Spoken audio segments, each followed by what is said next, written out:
तुकाराम महाराज का, और वो उपनिषद के एक मंत्र पर आधारित है। उपनिषद का मंत्र है, अडोहो अडीयान महतो महीयान आत्मा से जंतोर निहितो गुहायाम तमक्रतु पश्यति गीतशोगः महिमानम आत्मा। वो कहते हैं, आप तो समझ ही लोगे, अभंग थे, उसमें दुनिया को लेकर के, सुख दुखों को लेकर के इसी पर बहुत ज़्यादा चर्चा चलती थी। जैसे जैसे साधक अपनी साधना में परिपक्व हो जाता है, वैसे वैसे उनके शब्दों में परिवर्तन आ जाता है। फिर उनको इस दुनिया में किसी का भला करना, रोना धोना, हे भगवान मेरे कष्ट हटाओ, ये सब चीज़ निकल जाती है। और जैसे फल पेड़ पर परिपक्व होने के बाद अपने आप से गल जाता है, नीचे गिर जाता है, उसको तोड़ना नहीं पड़ता, वैसे ही भक्ति की पराकाष्ठा को ज्ञान कहते हैं और ज्ञान की परिपक्वता को भक्ति कहते हैं। ये दोनों भिन्न नहीं है। तो दो प्रकार के साधक हैं, जो भक्ति से चल करके ज्ञान में परिपूर्ण हो जाते हैं। तो दूसरे वो है कि जो ज्ञान से चल करके भक्ति में परिपक्व हो जाते हैं। दोनों का गंतव्य लक्ष्य एक ही है। हमारे तुकाराम महाराज पहले श्रेणी के थे, उन्होंने पहले भक्ति से शुरू किया, हरि मुखे बना, हरि मुखे बना, हमारे ज्ञानेश्वर महाराज। तो वहाँ से चलते चलते चलते फिर वो इस स्थान पर पहुँची। कौन सा स्थान है? अब मैं ये अभंग प्ले करूँगा, आप लोग सुनो, फिर इसका मैं आपको अर्थ बताऊँगा।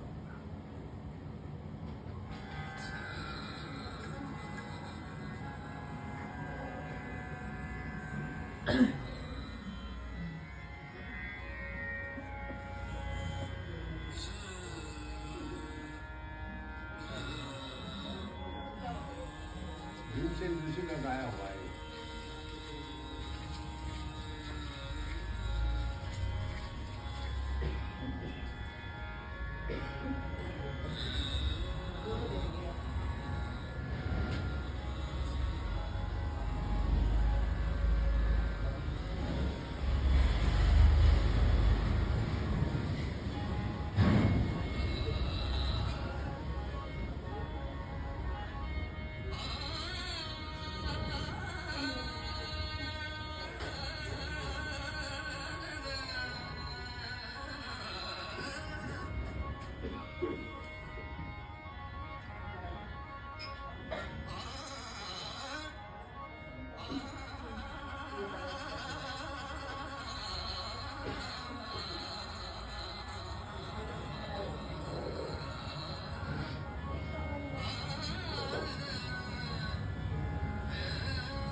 यहाँ तक उन्होंने दो सिद्धांत बताए।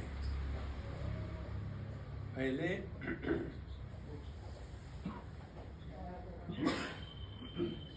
मैं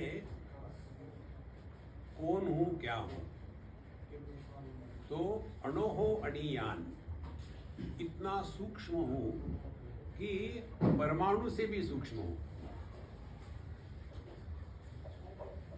और इतना बड़ा हूँ तुका आकाशाय बड़ा। इसका एक ही अर्थ है कि तुकाराम महाराज का अब ये अनुभव है कि उन्होंने अपने व्यक्तित्व को संपूर्ण सृष्टि में मिला दिया है। जैसे आकाश इतना सूक्ष्म होता है कि वो सुई के आंख में भी रह सकता है, और इतना बड़ा है कि जिसमें पूरा ब्रह्मांड भी आ जाता है।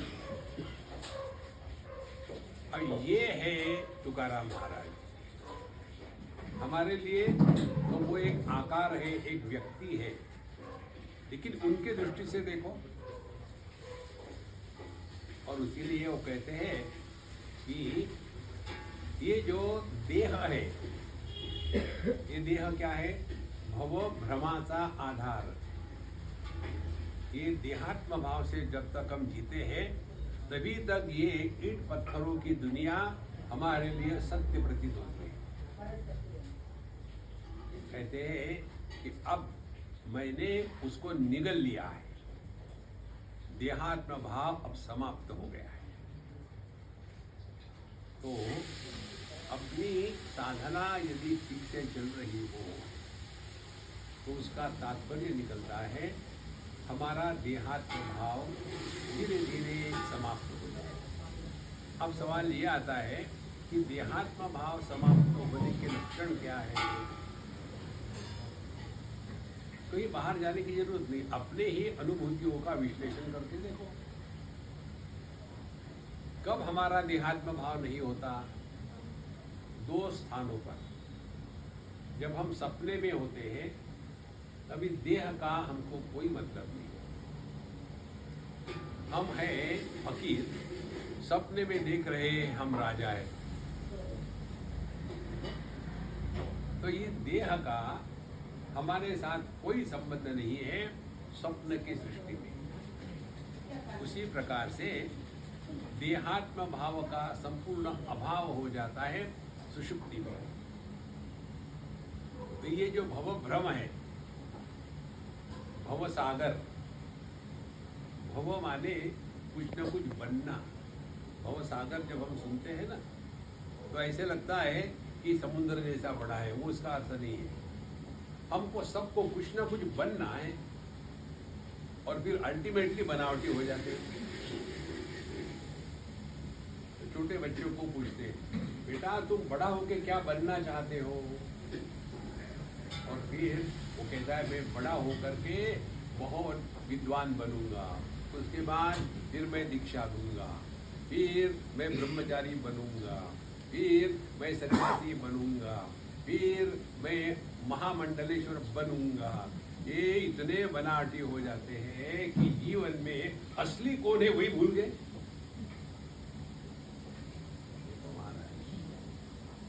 ये है भवसागर।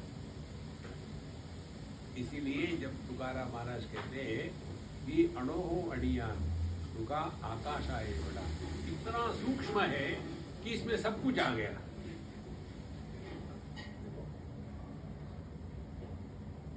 जो कारण होता है उसमें सभी कार्य समा जाते हैं। विषयों के कारण इंद्रिय है, इंद्रियों का कारण मन है। तो जैसे जैसे हम इस सूक्ष्मता में बढ़ेंगे वैसे वैसे हमारे जीवन में अनेकता का महत्व समाप्त हो जाता है। अभी जैसे ये बाबा जी लोग उल्टे सीधे कपड़े पहनते हैं, कारण क्या है? कारण क्या है? यही है कि अब कपड़ों को लेकर के विशेष चिंता चिंतन करना छोड़ दो, एक बार पहन लो और बाबा जी बन जाओ। माने जितनी हमारे जीवन में विशेषता का हम त्याग करना शुरू करेंगे उतने मात्रा में हम अपने स्वरूप के पास पहुंच जाते हैं। और यह बात हमारे तुकाराम महाराज के जीवन में हो गई थी। अनुरणिया तो गड़ा तुका आकाशा ही बड़ा। और ये जो कलेवर है माने स्थूल देह, इसको मैंने निगल लिया। कैसे? आभूषण को सुवर्ण ने निगल लिया तो कौन नष्ट हुआ? कुछ नहीं, क्योंकि नाम रूप मिथ्या। अभी हम लोग संसार में फंसे हैं, माने नाम रूप में फंसे हैं। इसीलिए तुकाराम महाराज कहते हैं कि मैंने ये जो भव भ्रमाचा आधार है, ये जो स्थूल देह है, उसको मैं निगल गया हूँ। अब मुझे स्थूल देह के संपर्क में या संबंध से जो भी कुछ है, मुझे उससे कुछ लेना देना नहीं। और हम सभी के सभी इस दुनिया को ढोते ढोते थक जाते हैं। हम सोते क्यों हैं? शरीर नहीं सोता। शरीर में तो ब्लड सर्कुलेशन चल रहा है, डाइजेशन चल रहा है, सब कुछ चल रहा है। सोता कौन है? सोता मन। मन सोता है माने क्या? अभी मन जग गया माने देह के साथ तादात्म्य कर लिया और देह के संपर्क से संबंध से जो कुछ है उसी को सत्य मानने लग गया। और इस बोझे के कारण मन थक जाता है और उसके कारण मन देह के साथ तादात्म्य छोड़ दिया, तो फिर ये मन अपने स्वरूप में वापस लौट गया। उपनिषद में आता है अहर अहर ब्रह्म गमयति। हर नींद में हम अपने स्वरूप में वापस लौट जाते हैं। देखो, जैसे अपना फोन रात को हम चार्जिंग के लिए लगा देते हैं, दिन भर खत्म हो गया था तो सुबह उठेंगे तो पूरा चार्ज हो गया। इसी प्रकार से ये दुनियादारी में धक्के खा करके अच्छा बुरा करके फिर हम थक जाते हैं, बैटरी डिस्चार्ज हो गई, सो गए माने क्या? अब मेंस के साथ लगा दी बैटरी, 8 घंटे खर्राटे मारे, 8 घंटे की नींद के बाद किसी को ये होता है क्या, यार मैं 8 घंटे सोया था, अब थक गया हूँ, अब नहीं कुछ कर सकता। वहाँ क्यों हम फ्रेश हो जाते हैं? क्योंकि उस समय हम प्रभु के साथ एक होते हैं। साधु संत जो होते हैं ना, वो जागृत अवस्था में सोते हैं। या निशा सर्वभूतानां तस्याम जागृति संयमी यस्याम जागृति भूतानि सा निशा पश्यतो मुनेः। तो हम लोग ये द्वैत में फंसे हुए हैं और अपना जो अद्वैत स्वरूप है उसको भूल चुके हैं। तुकाराम महाराज कहते हैं ये द्वैत का जो आधार है, देखो ये स्थूल देह, इसको मैंने निगल लिया है। पहले उनके अभंग देखो, भगवान की स्तुति करेंगे, रोएंगे धोएंगे, ऐसा क्यों वैसा क्यों। जैसे जैसे व्यक्ति अपनी साधना में परिपक्व हो जाता है, वैसे वैसे वो अपने स्वरूप के पास लौट जाता है। और इसीलिए ये भगवत का जो आधार है, ये स्थूल देह, उसको मैंने निगल लिया। फिर क्या हुआ?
सांडिली त्रिपुटी, हर एक अनुभव में जो मन के माध्यम से होते हैं, उसमें ये त्रिपुटी का जन्म होता है। भोक्ता, भोग्य और भोग, ज्ञाता, ज्ञान और ज्ञेय। अब तुकाराम महाराज कहते हैं सांडिली त्रिपुटी, ये जो त्रिपुटी है ये अब गायब हो गई, खत्म हो गई। फिर क्या हो गया? दीप उजड़ला। देखो महाराज, अब हमने अपने आप को पहचान लिया है। हम है, ये किसी को पूछना पड़ता है क्या?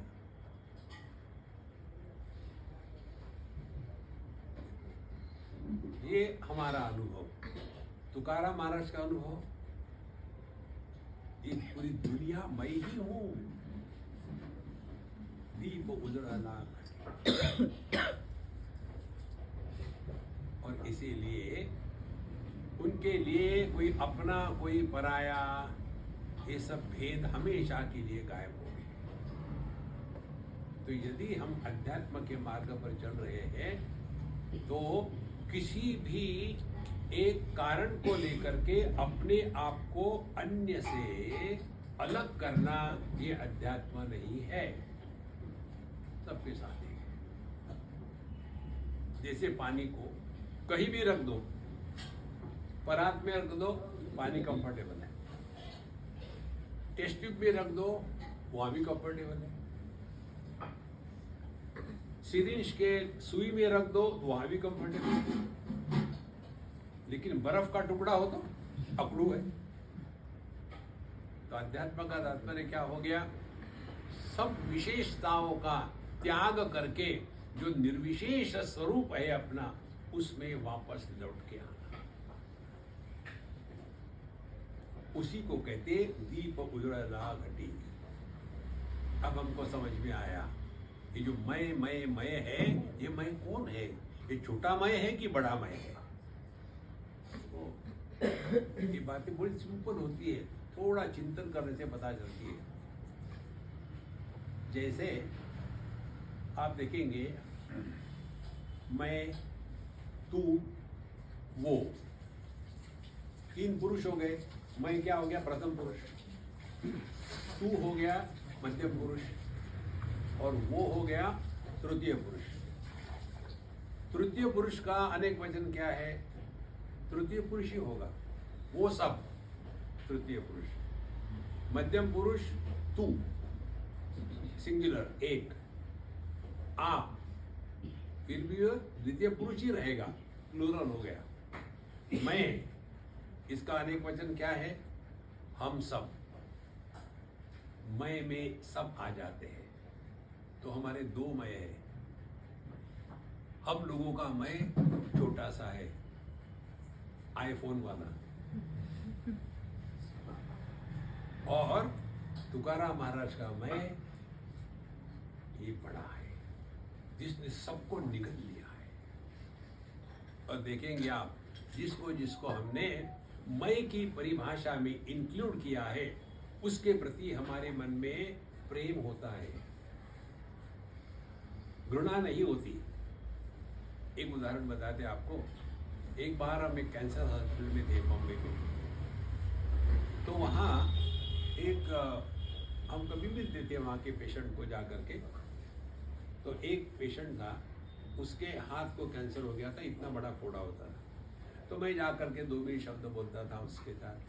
तो महाराज रुको रुको रुको, और फिर मुझे बताता, देखो ये जो है ना इतना बड़ा हो गया फोड़ा, इसमें कैंसर के कारण इतना सारा पस बन जाता है। और वो अपने उस फोड़े का वर्णन ऐसा कर रहा था जैसे अल्फांसो आम है, इतना बड़ा हो जाता है। और हर हफ्ते में वो नर्स आती है, उसको चीरा लगाती है, और ऐसा दबा करके पूरा आधा बकेट भर के उसमें निकलता है। वो ऐसा बता रहा था, बड़ा मजा आ रहा उसको। मुझे यार बस कभी बस बस। कारण क्या? सिद्धांत। जिसको जिसको हमने मैं की परिभाषा में इंक्लूड किया है, उसके प्रति हमारे मन में घृणा नहीं होती।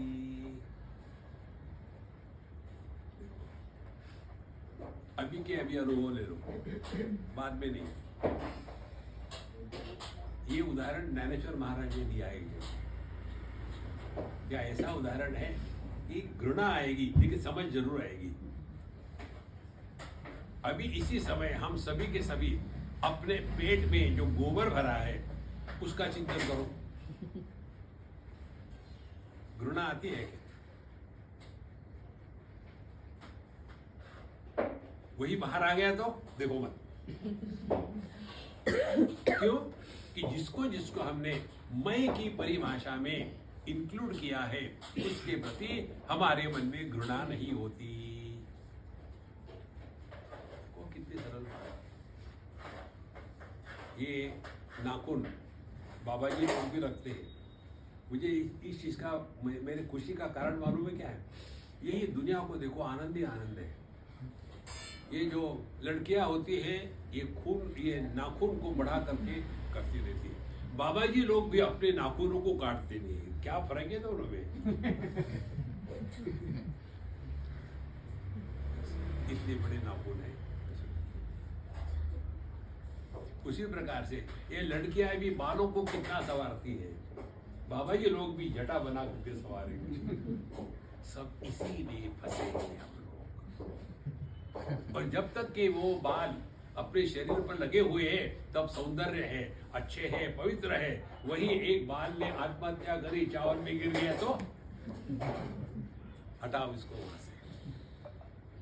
माने जिसको जिसको हमने मैं की परिभाषा में इंक्लूड किया है, उसके प्रति प्रेम स्वाभाविक होता है, प्रेम करना नहीं पड़ता। ये हमारे तुकाराम महाराज के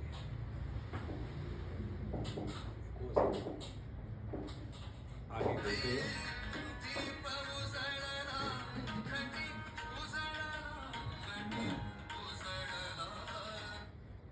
दीपक एक व्यक्ति ने लगाया, तो क्या वो दीपक केवल उसी व्यक्ति को प्रकाश देगा? सबको देगा। जैसे समझो इन्होंने ये ट्यूबलाइट लगाई, मैं तो इसी को प्रकाश दूंगी, उसको नहीं दूंगी, उसने थोड़ी लगाया मुझे। नहीं, देखो महाराज, हमारा दीप इतना सा है, मैं, मुझे क्या मिलेगा, मुझे क्या मिलेगा, मैं क्यों करूं? तो ये दीप उजला घटी का तात्पर्य है कि छोटा मैं है उसका बलि चढ़ गया, क्योंकि अब उसका देहात्म भाव खत्म हो गया। देहात्म भाव के अभाव में जो प्रकट होता है वो सर्वभाव होता है। दीप उजला घटी।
जीवन का लक्ष्य क्या है? तुका म्हणे आता पुरलो उपकारा। अब मैं खत्म हो गया। गंगा जी बहती है, वो अपने लिए नहीं बह रही है, हम लोगों के लिए बह रही है।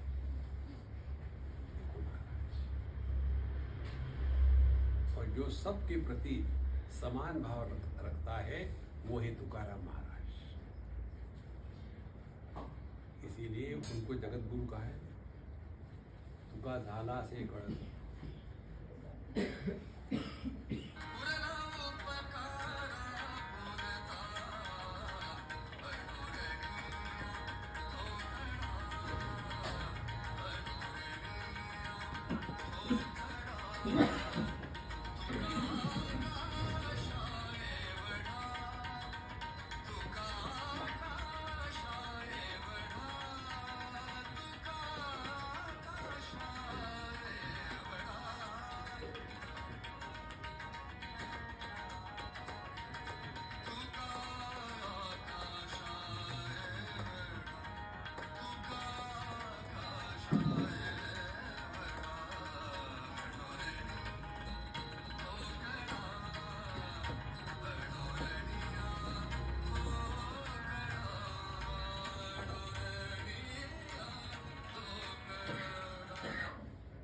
पूरी साधना की प्रक्रिया इस अभंग में बताई है।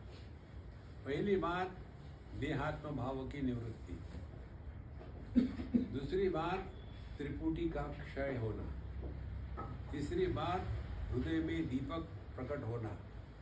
दीपक अपने लिए नहीं जलता, अन्य के लिए जलता है। और जीवन में फिर बाकी क्या करना है? पुरला उपकारा पुरता। ये पूर्ण साधना की प्रक्रिया इस अभंग में महात्मा जी ने बताई है। हम लोग ट्राई करें, सबके लिए संभव है, केवल प्रयत्न की आवश्यकता है। श्री कृष्णा नारायण गोविंदा। ओम पूर्णमदः पूर्णमिदं पूर्णात् पूर्णमुदच्यते पूर्णस्य पूर्णमादाय पूर्णमेवावशिष्यते। ओम शांति शांति शांति। हरि ओम। श्री गुरुभ्यो नमः। हरि ओम। अनुरणिया ठोकरा ठोकरा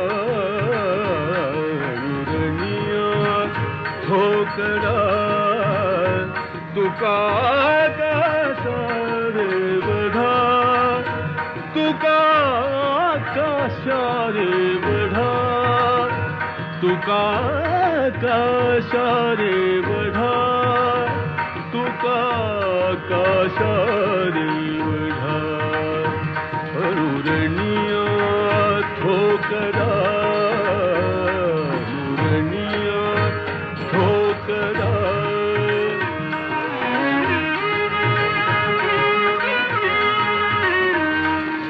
गिळून सांडले कलेवर गिळून सांडले कलेवर गिळून सांडले कलेवर गिळून सांडले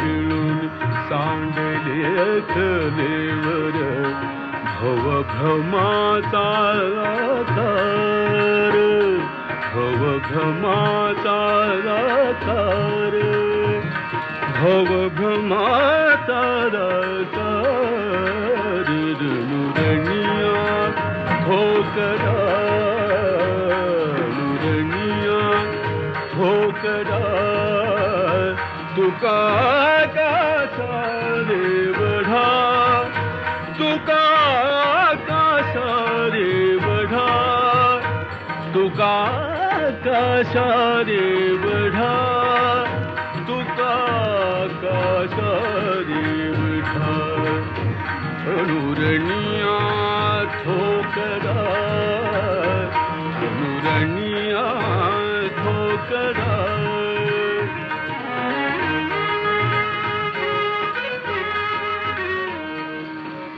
सांडिली त्रिपुटी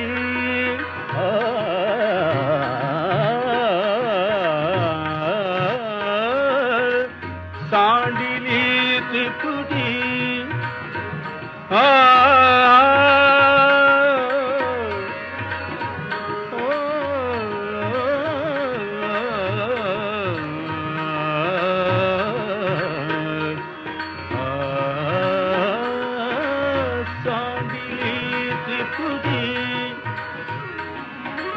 सांडिली त्रिपुटी सांडिली त्रिपुटी दीप उजळला घटी उजळला घटी उजळला घटी अनुरणिया ठोकरा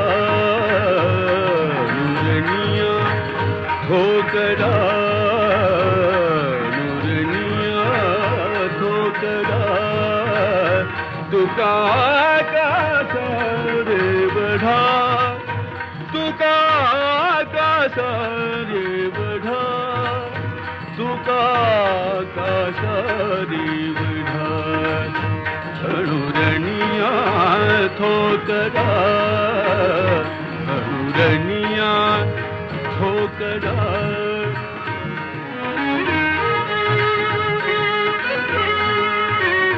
तुका म्हणे आता तुका म्हणे आता तुका म्हणे आता तुका म्हणे आता